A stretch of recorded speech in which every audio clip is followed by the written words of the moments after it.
Hi guys, welcome to my live training session. My name is Kay from K Graphics, and I'm so excited to have you here with me on this live broadcast. I couldn't wait for this moment to come for me to get verified so that I could start going live with you all at home. So today basically we are just going to be looking at the fundamentals of Photoshop. I wanna say a very big thank you to everyone who has followed me so far on my videos and everything, and I'm glad for your support and everything that you have been helping me with, sharing my page, liking my videos. God bless you all and make you a great thing. All right. So we are just gonna open our Adobe Photoshop right now, and this is how it opens up. Okay, so this is the Adobe Photoshop 2021, and you can post in the live chat right now. I will see your comment and I will give you a shout out for free. All right, so this is Photoshop basically when it opens up.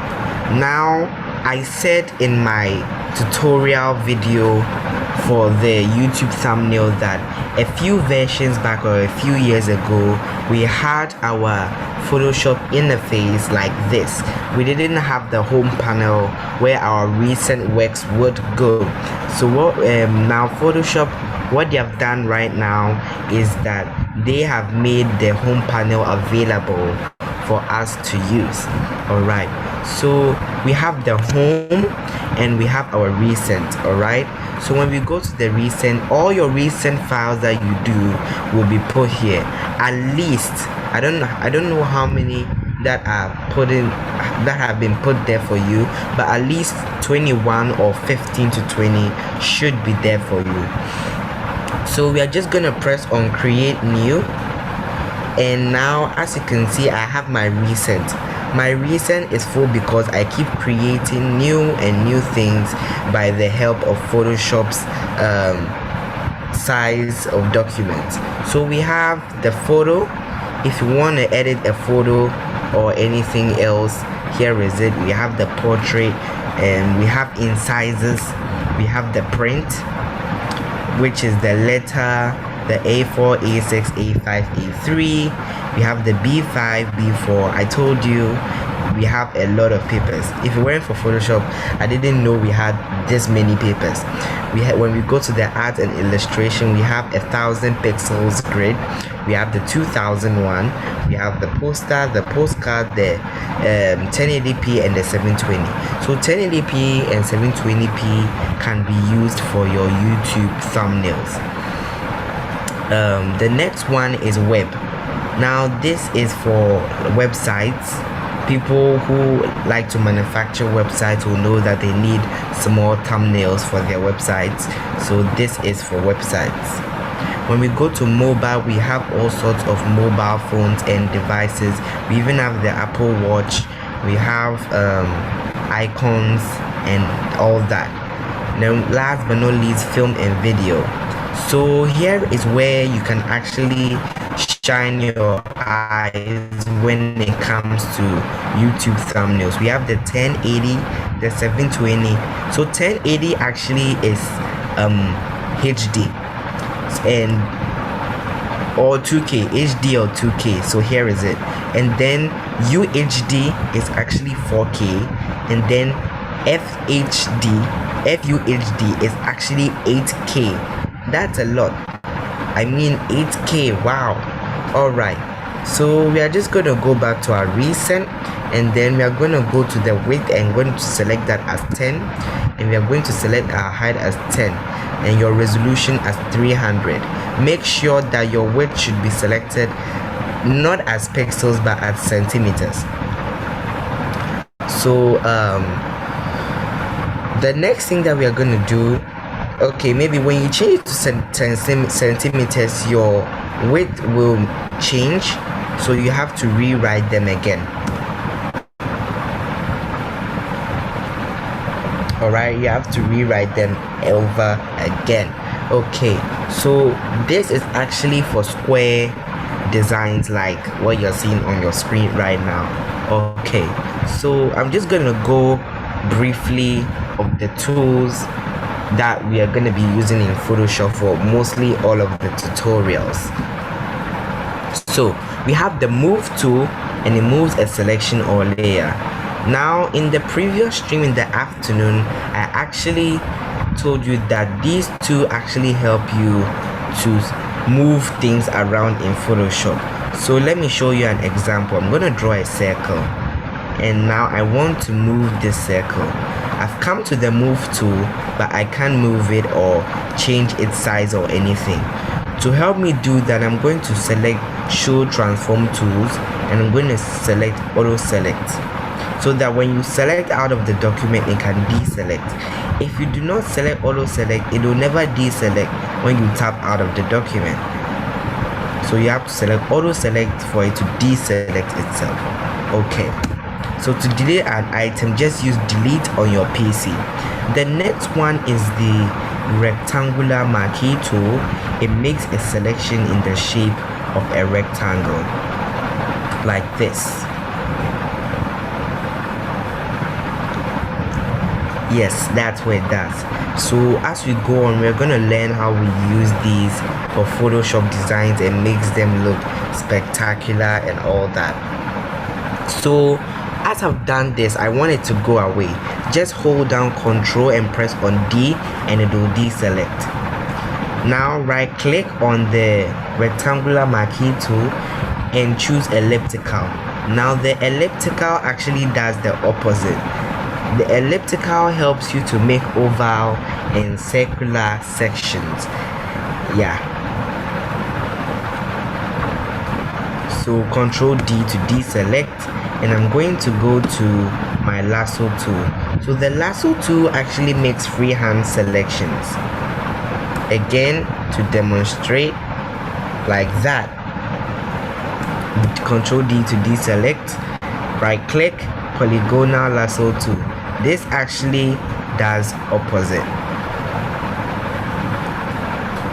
So this one actually works with lines. All right, it works with lines, and this one actually helps you to make accurate straight lines in a design by connecting them. So Ctrl D to deselect. We're gonna go.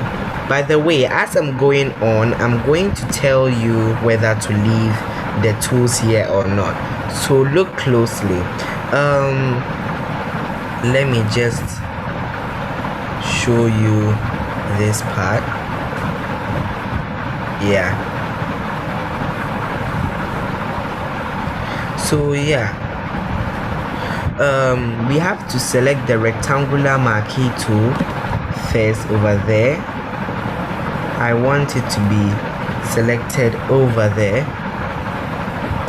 and yeah, so here are the demonstrations. I'm going to extend it a little bit so that you can see what's going on.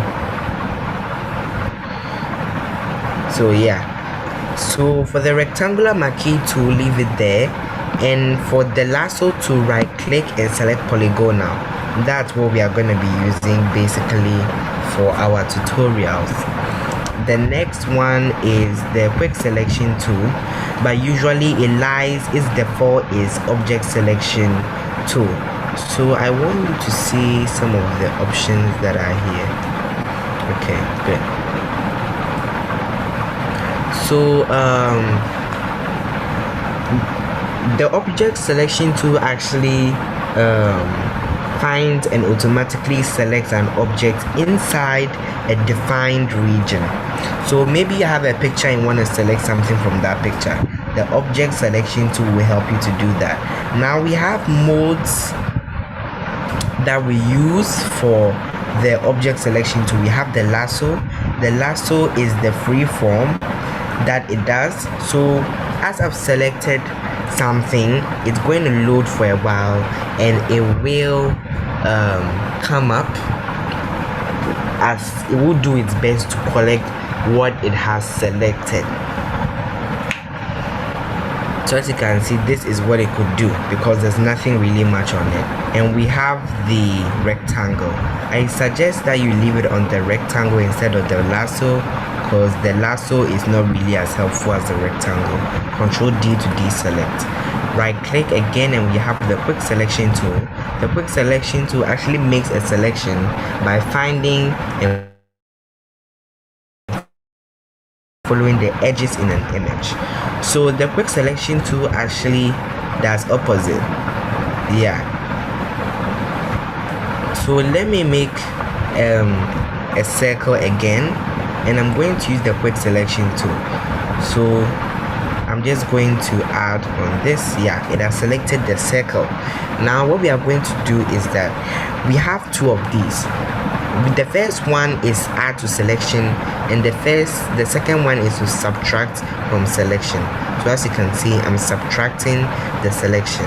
If you realize that your selection hasn't been completely subtracted, you can press on Ctrl D to deselect and it will go away. Now usually your size will be set to your size will be set to 30, and it's too big. It will collect what you don't want to collect, and it may keep annoying you, so you must set it to 5 pixels. It will do a very decent job for you. The next one is the crop tool, and the crop tool actually does, well, it crops pictures. It trims or expands the edges of an image. So the crop tool actually works like this. You can choose whether you want to crop the canvas or you want to crop the image alone. So for example, I'm going to take this off, delete crop pixels. So I'm going to crop it. So I've cropped it and I've confirmed it. You can double tap to confirm. But when I press on it again, as you can see, it did not crop away the other half of the canvas. So I'm going to re-extend it, and I'm going to enable that. So confirm. You will learn how to use the content aware very soon, just not now. The next one, I don't know why Photoshop added that, but it's Photoshop for you. So the next one is actually called a frame tool. It creates placeholder frames for images, as you can see the demonstration. So the next, it actually has modes. We have the rectangular and the elliptical. By the way, elliptical is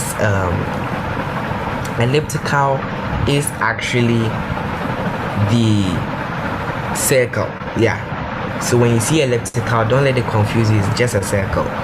So the next one is the eyedropper tool, and this tool samples colors from an image. So I'm going to demonstrate this to you. So I'm going to open an image in Photoshop. How do I do that? Press on File, press on Open, and you select where you want to pick up your image.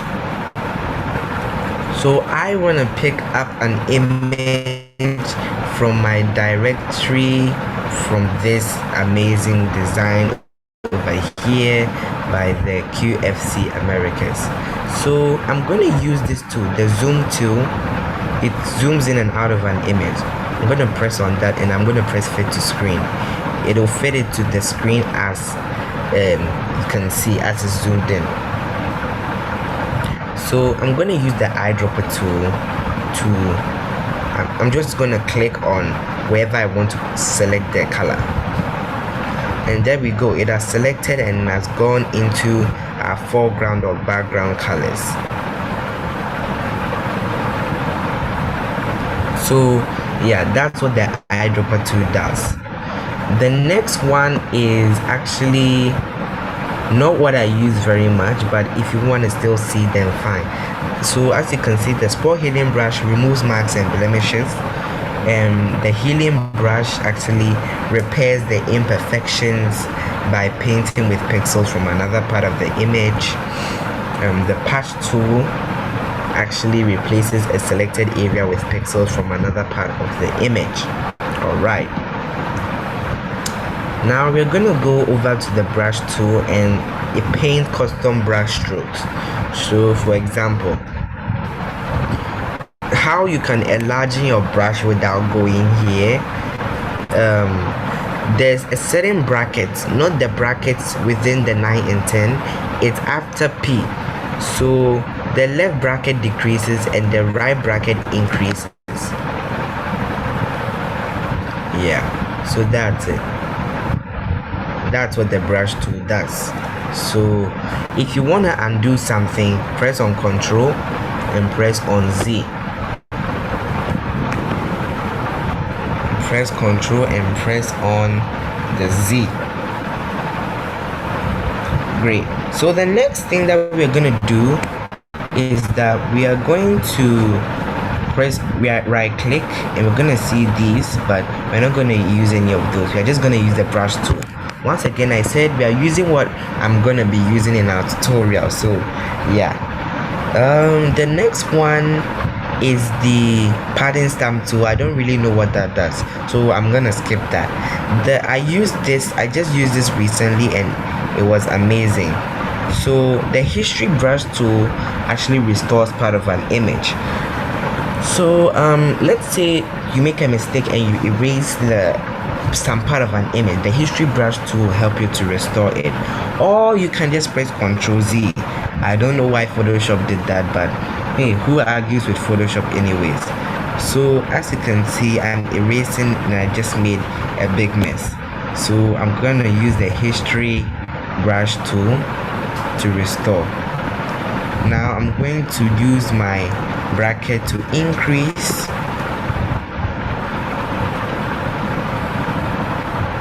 and I'm gonna clean that up, and as you can see, restored it to its earlier state. Okay, so next one is called the eraser tool. It changes pixels to the background color or makes them transparent. Yeah, so that's the transparent. When you see this check background, it means it's transparent. Hi Nisa, I can see you over here. I don't really know what tool that you're talking about, so if you can make a description of the tool. We're just gonna leave this eraser tool and I'm gonna go to the next one, the paint bucket tool. So that's what's going to be set to. Now the foreground, that is the foreground colors. So as you can see, when I selected the color from this design using the eyedropper tool, it changed the color from black to honey mustard yellow. So in order to reset that, I'm going to just press on the little box that is over here. Let me zoom in for you to actually see. There's a little box that's here. I'm going to select that and reset it, and it will go back to its original state. Okay, the next one is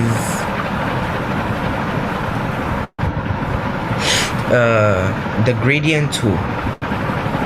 The gradient tool is actually the first on the list, but they chose to bring the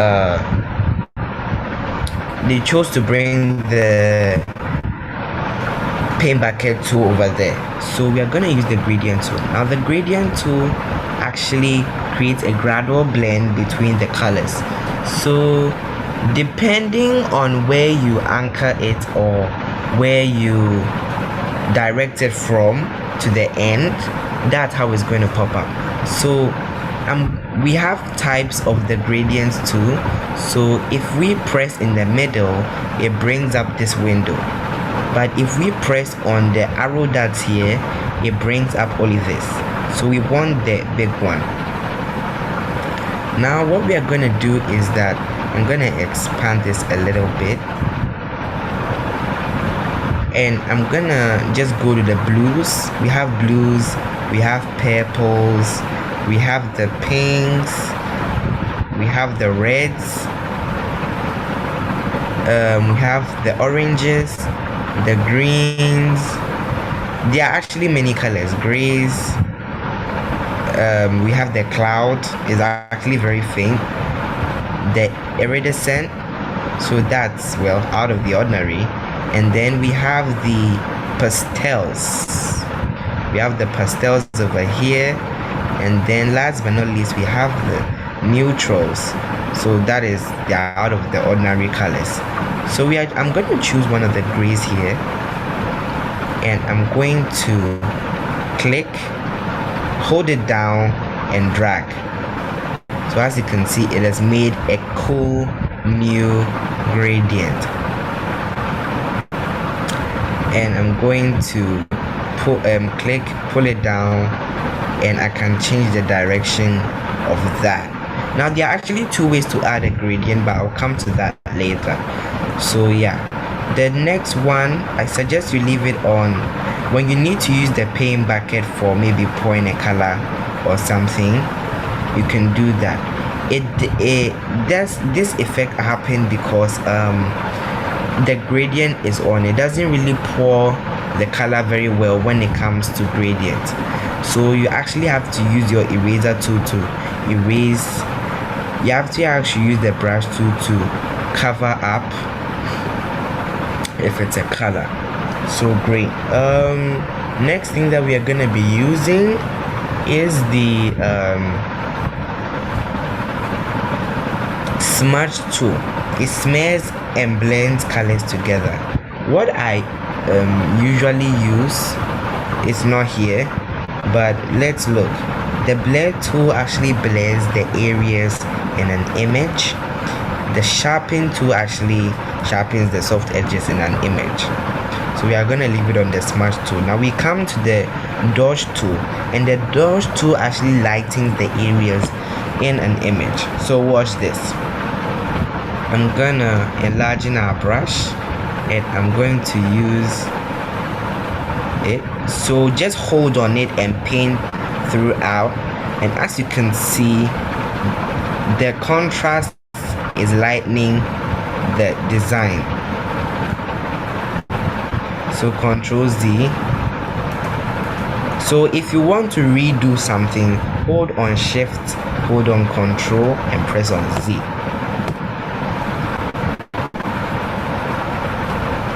So the next tool is the bend tool.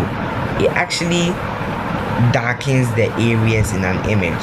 So we are gonna go back to the design over here, and as you can see, it's just darkening the image and darkening it and darkening it, just like that.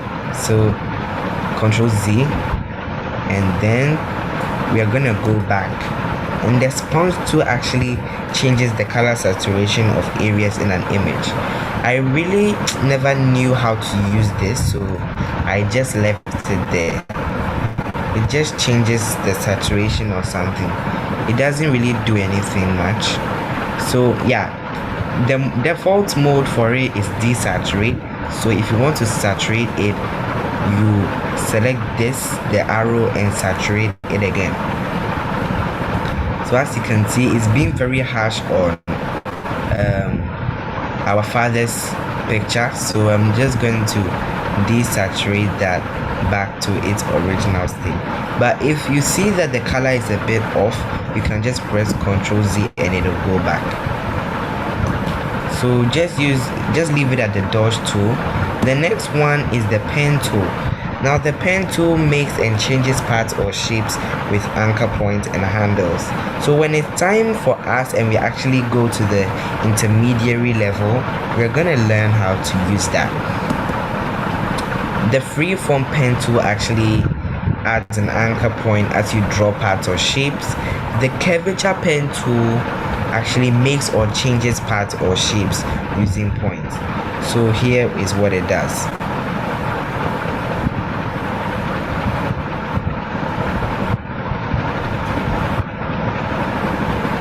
Yeah, so Ctrl Z. So that's what basically the curvature pen tool does. So we are gonna only be using the curvature pen tool. The next one is the type tool, and the type tool actually adds a horizontal type. So depending on what you're using the type tool for is what you select. So right click and then you select vertical type tool. So we have the vertical and the horizontal. Both of these actually I don't use them, so just look at the vertical type tool. It will vertically type your text. So the default text for any text that you put on Photoshop is lorem ipsum. I really don't know who developed that text, but this is how it looks like. So move to, as you can see, selected. So if you want to exit the selection or the typing interface, just go back to your move tool and you can press delete to delete that. I'm going to select the horizontal tool back, and we have the path selection tool. It selects a whole path. Now this is actually when we convert objects into shape. We'll get to that point, but for now let's look at how the tools and the things that we're going to be using. So the next one is actually the ellipse tool, or the ellipse. The ellipse tool draws oval and circular shapes. The rectangle tool does opposite. It does rectangles, and if you want the sides to curve out the radius, all right, we can use this thing called the radius, and you can press on maybe 20 pixels, and I'm going to change the fill from black to honey mustard. So when you click out, it will actually bring up the pop-up.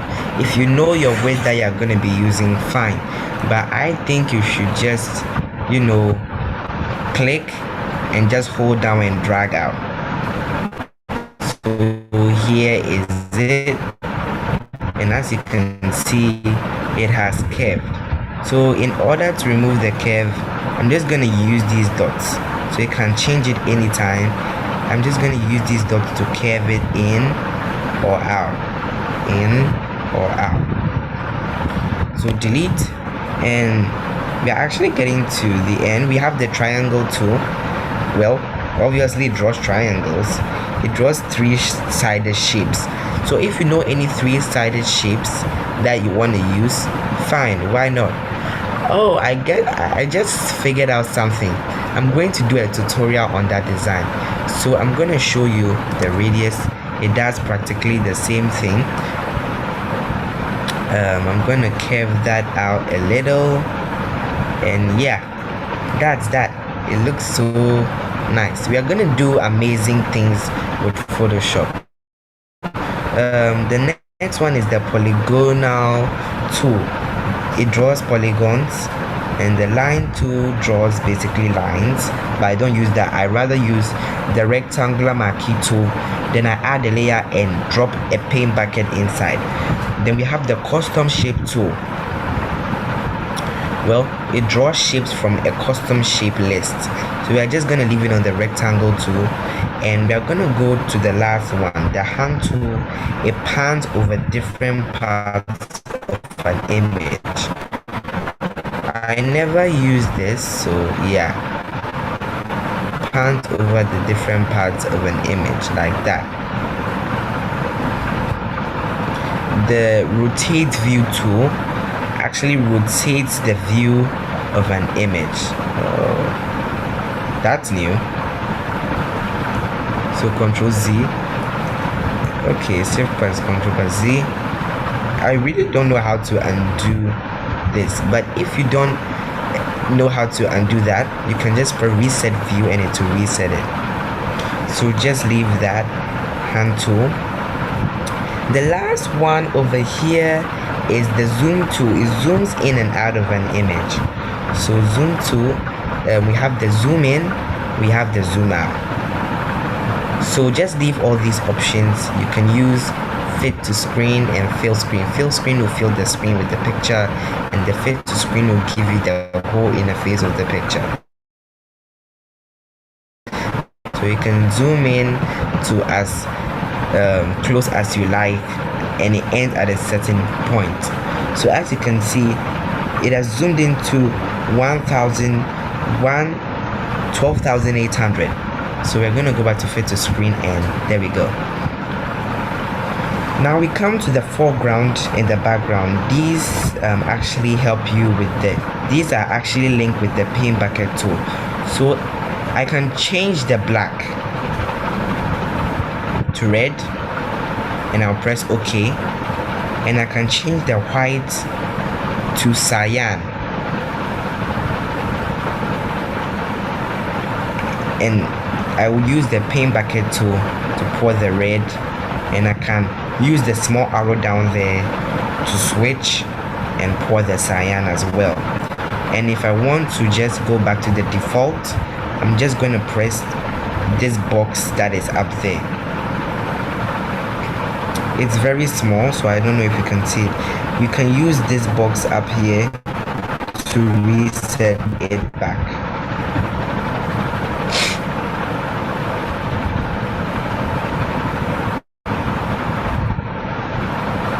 So yeah, that's Photoshop. The next thing that we are going to look at is the edit. We are going to look up here, then we are going to come over here on this side. So we have the edits. We are going to learn how to use the stuff that is over here. The last time I used this place for the custom thumbnail tutorial, and yeah, the image, we are gonna learn how to use that too.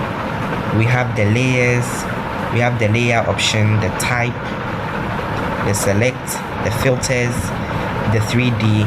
So you can actually do 3D text in Photoshop. We have the view, and we have the window. So the windows that you want open, you can select them here. So maybe I want glyphs. I can just select glyphs, and it will come over here on this side. So if the view actually helps you with the what you want to see. So the view, I'm going to select rulers, and that's how you get your rulers, because it won't be there for you when you open up Photoshop. Your snap will be selected already, so there's no need to undo that. And we have the help, the Photoshop help, and all that. Hope you guys are enjoying the tutorial so far. I hope you like it. I actually have never seen this pop up before, ever, anywhere. I'm being honest with you literally right now. So I'm going to be taking your questions from you guys. I'm going to be taking questions from you guys on the YouTube comments. If you have any questions, you can comment right now so that I can see and read your comments. Any questions so far? Any questions at all? I think everyone is okay, or I should wait for a while.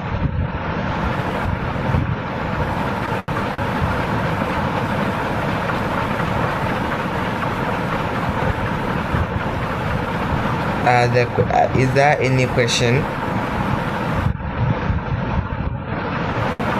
If there's no question, then I think I can proceed on my Photoshop tutorial.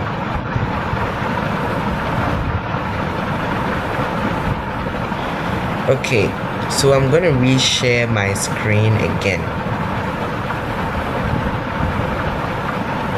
So here we are back here, and now we're gonna come down here. So the properties actually help you with the properties of the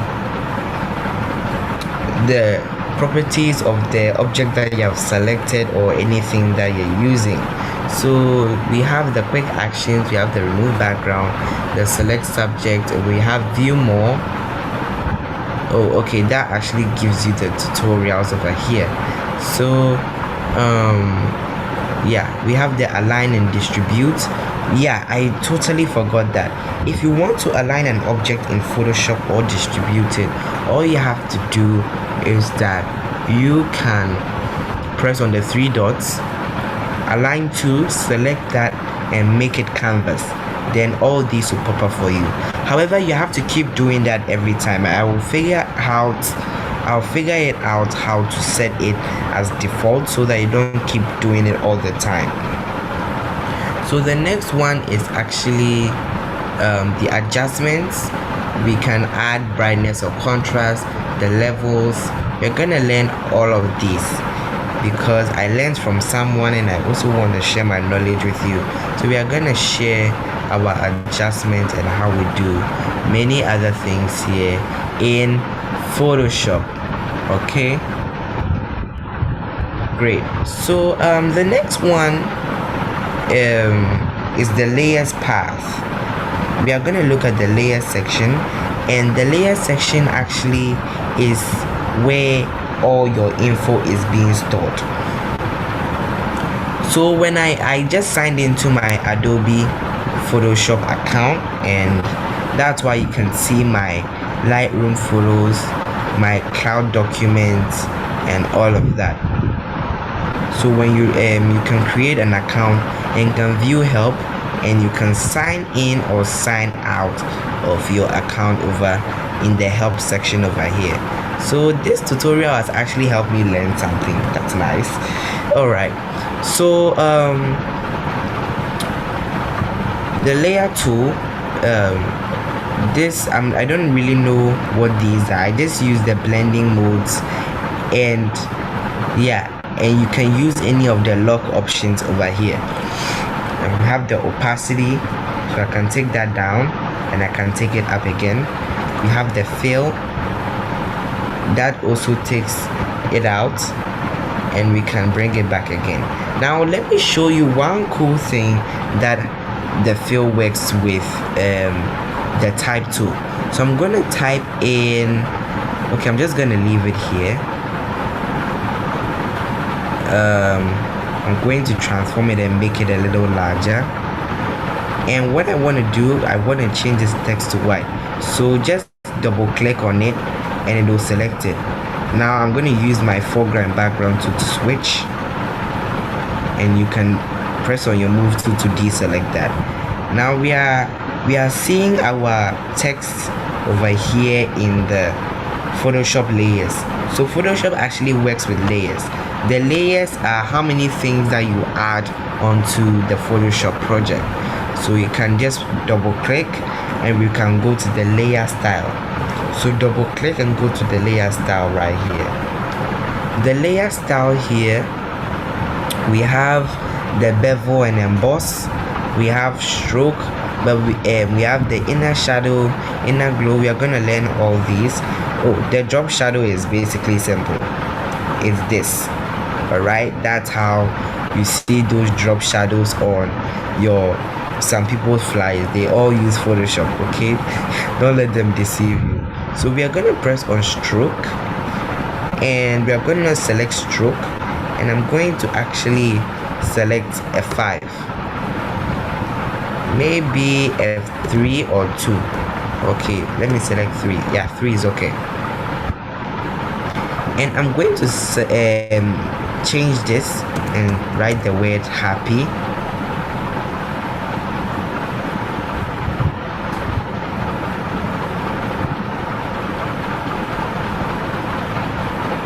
And I'm gonna align that onto the page. Great. So now what I want to do is that I'm going to take out the fill, but to make this work, I'm actually going to go back into the layer style, and we are going to look at the blending options over here.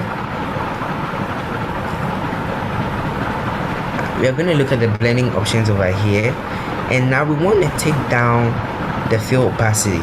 But before we do that, we are going to select the knockout over here as shallow, and the fill opacity as 0. So as you can see the check background, we've made our text transparent, and then we can see in it. So what we want to do is that we want it to actually take the background of the cyan color. So we are just going to press on the cyan layer,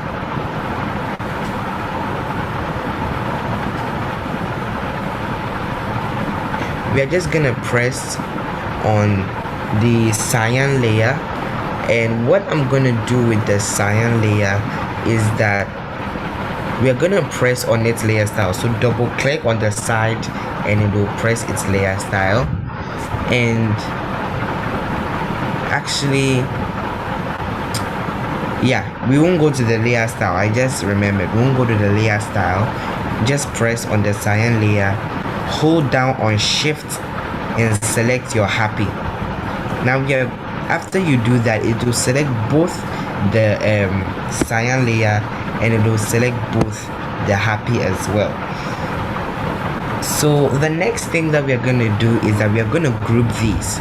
So let's group it. Hold down your control and press group, and it will group it together. Because it's a layer background, that's why it's acting up like that. So I'm going to create a new one. I'm gonna start up with a new thing. Yeah, so now that's a background. So I'm just gonna use the eyedropper tool to select a cyan over here, and I'm just gonna use the paint bucket tool to drop it over here. And now I'm going to duplicate what we've done. So I'm just going to select my happy layer, go back to your move tool, select my happy layer, right click, and then duplicate layer, and select the document. So I'm going to select Untitled 2, and I'm going to press OK. So we'll go to Untitled 2, and the happy is there. So as you can see, it has filled the happy with the cyan. So now to even make this more nice, we are going to double click and go back to the layer style of the happy, press on the drop shadow, and then you can make it anything that you want. You can use the distance to mess around, you can use the spread, you can use the size. So if you wanted to spread it out like this, you can do that as well. Now the angle, you can just look at that over here, the rectangle moving around, and you can select to the position, the one that's perfect for you. You can do that and use it over here. So this looks very nice, and then you can maybe put your name there. So I'm gonna put my name as K, and I think I'm going to actually take off the stroke effect now. So deselect, and that's K. So, and I'm going to select one of my favorite fonts, Bibas New. I'm going to select, usually it's going to lie on regular, and I'm going to select bold, rescale it over here,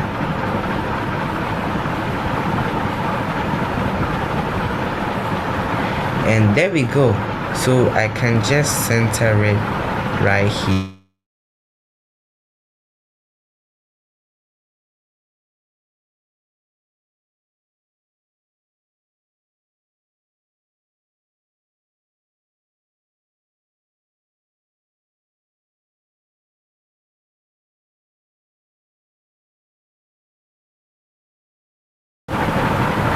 Sorry guys, the connection took me off, but I guess we are back again. Okay, so I can use the name of someone else. I can use Judith. I can use anyone else that I really prefer that I want to use. So I'm just gonna leave this at K. So we've learned something new today.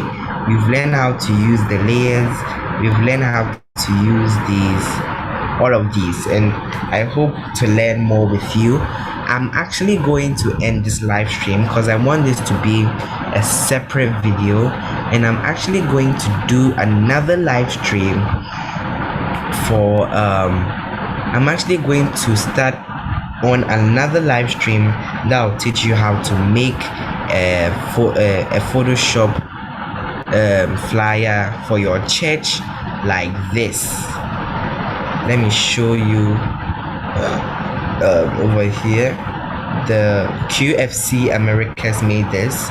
For those who go to church in the UD, here is the Photoshop photo that they made. It's a very nice photo, and this is what I'm gonna be showing you how to make with the help of all these tools that we are using.